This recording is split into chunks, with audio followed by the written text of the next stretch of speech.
Little Miser here. Okay, I've got a shooter in from Simple Shot.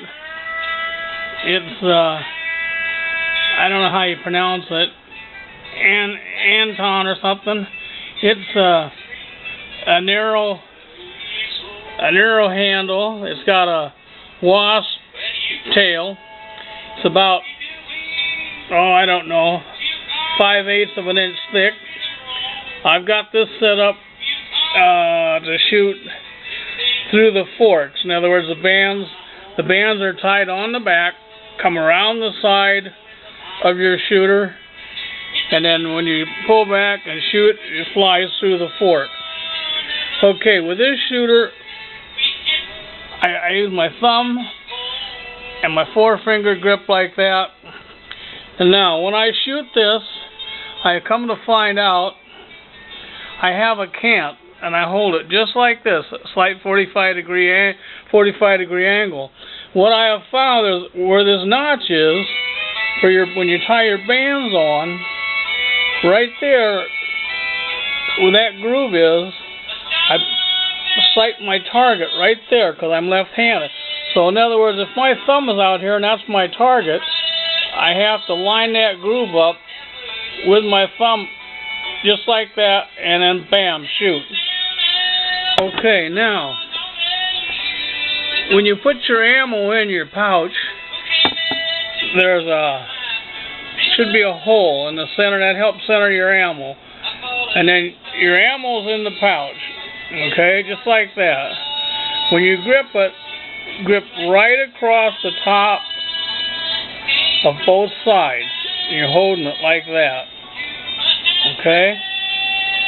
And you just kind of pinch it, and when you go to shoot, you pull it straight back. You pull it straight back. Don't twist your pouch either way. Okay? Now that works real well for me with shooting through the fork.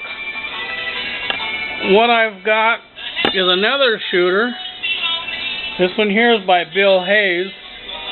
It's got a real small throat here.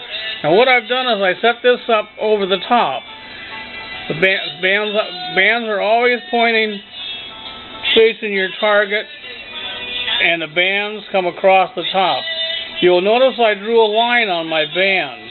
Okay? This helps for alignment on my post. You got your edge in the corner of your post here and the edge of the corner here. When you pull back, you're holding your shooter, and when you pull back, you try to keep that line straight in between the two edges. If you turn your wrist this way or right or left, you'll see that line move. Or if you pull your pouch back and all of a sudden it's pulled off to the side, that's the way your ammo's going to go, and you're going to get a fork hit. So you always want, see, it's natural. Pull back. See there? It's natural.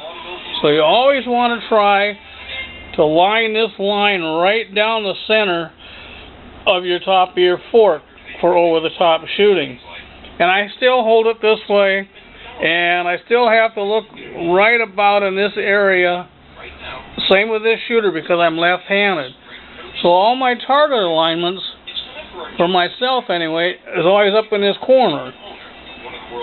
So I don't know if that'll help you out or not, but that's over the top, and what happens when you shoot, your bands fly out and it's going to come back. You're just going to get a tad hand slap. If you do, and you're using 3/8 ammo, go to 7/8 ammo, which is just a hair heavier ammo. But like I say, on the side now, on the shooter, I like setting the bands are on the target side. Okay, and this happens to be, like I said, set up for through the fork shooting, so it comes around the fork on the side, and you pull it back, your ammo flies through the fork, hits, and comes back. You don't hardly have any hand slap that way. And like I say, for me, I have to hold it on a cant.